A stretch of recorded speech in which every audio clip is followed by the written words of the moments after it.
The first mistake is one that you would think would go without having to be pointed out. However, it's actually one of the most common mistakes we make, and it's not going full range of motion on the push-up. And the reason for this is oftentimes a lack of body awareness as to what full range actually feels like. I'll make it easy for you. You want your chest to touch the ground, all the way down to the ground on every single repetition. And you want those elbows to reach full extension. Yes, lockout. Don't worry, I'll talk to you about lockout and why it's safe later on. But the point is, all the way down till you touch the ground, all the way up to full lockout is required on every rep for it to be right. So now for mistake number 2, let's build off of number 1. And just getting down to the ground may not be enough because what goes down to the ground first matters. You see, if you're just dropping your hips down like this, well, we have a name for them. They're called floor f***ers. The problem is you're not really doing a full range of motion push-up. You're certainly not working your chest through a full range of motion by doing this. Or the alternative is people just keep their hips way too high. Neither one of these is actually going to give you the results that you're looking for when you do push-ups. So what do? You try to find the target zone. And the target zone is really easy. It's actually anywhere above the waistline all the way up to somewhere in the upper chest line. This is the area you want to touch the ground first. If anything else touches, you're not doing the exercise correctly. And one of the easiest ways that we can actually make sure we do this properly is to do something called the tuck and squeeze. No, Jesse, not that kind of tuck and squeeze. We're talking about the pelvis going into a posterior pelvic tilt, down and engaged just like this. And once that happens, you lock in the rest of your body, so you're lifting up that area below the waist, and you're keeping that target zone squarely in line to make contact with the floor first and to do it properly. But even with those 2 fixes in place, you're still not out of the woods, because mistake number 3 is one that your neck can actually do to betray you. Because your neck can actually break through that previous tip to still make you do it wrong, and it's by craning the neck or reaching for the floor. And we actually do this to make the exercise easier, right? Our eyes want to get to the floor as fast as possible to make us feel like we've got to the bottom of the rep. However, all that's doing is, again, short-changing the range of motion on the rep, usually going hand in hand with that high hip position we talked about in the last point. Instead, keep that neck in neutral and let the target zone be your guide, and you'll never mess this up again. And that brings us now to those nuances of the push-up, where the details matter, and the difference between getting it right and wrong might be more of a surprise to you. And we're talking about, first and foremost, the width of your hands on the floor, because there is a right width for you, and it may be different than what's right for somebody else. The first thing you need to do is realize what are the repercussions of getting it wrong. If I have my hands too narrow, you can see that my elbows no longer stack over my wrists, and to do the exercise effectively and safely, you want to make sure that these stay stacked all the time. With the proper width, this is actually going to take place. That elbow is stacked nicely over the wrist, and the joints are working properly. If I go too wide, once again, you can see that this alignment gets messed up, and we're putting stress on the joints that doesn't need to be there. Now, I mentioned it being different for different people. That's because arm lengths are different and body types are different, so it requires some sort of customization. Here's what you do to find what yours should be like. You lay flat on the floor like this with your arms up overhead, and you simply slide your arms down until your elbows are about 45 to 60 degrees away from your side. At this point, all you have to do is slide your hands underneath your shoulders and lift your body up. That's going to be the proper placement for your hands. That's going to put you in that stacked position and in position to do the best push-ups possible. Mistake number 5 is actually still what you do with your hands, because how you turn them and place them on the ground matters too, not just how far apart they are. And if you turn them too far inward, you actually mess up the whole mechanics of the push-up. What happens when you turn them in is everything else comes along for the ride. We are one kinetic chain, remember. So as we turn the hands in, the elbows flare out too much. And as the elbows flare and elevate, we tend to get some additional stress in the shoulder in the form of impingement stress. This is not a good thing when you're trying to do rep after rep after rep of a push-up. So what we want to do is fix that. And it's as simple as just rotating your hands out more than usual. You can either point your fingers straight ahead at, say, 12 o'clock, or turn them out even a little bit more to about 2 o'clock, which is going to increase the external rotation that happens at the shoulder, providing you a little bit more stability in the joint and actually a little bit more freedom of motion up and down.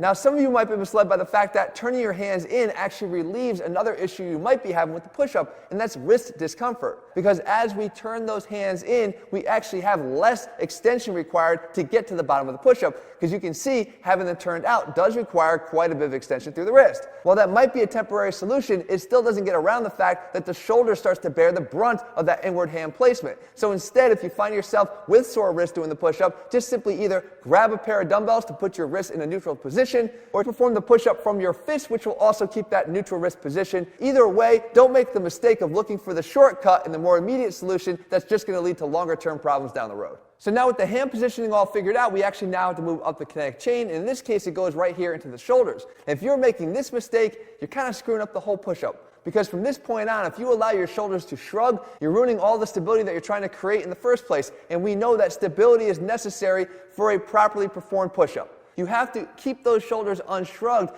to not only create the stability in your torso, but to actually put the chest in the first line of defense. In other words, the chest is the muscle that will do all of the work, as opposed to shifting the load to where we don't want it, on the shoulders. Now to get this right, make sure that you're doing this from the right position.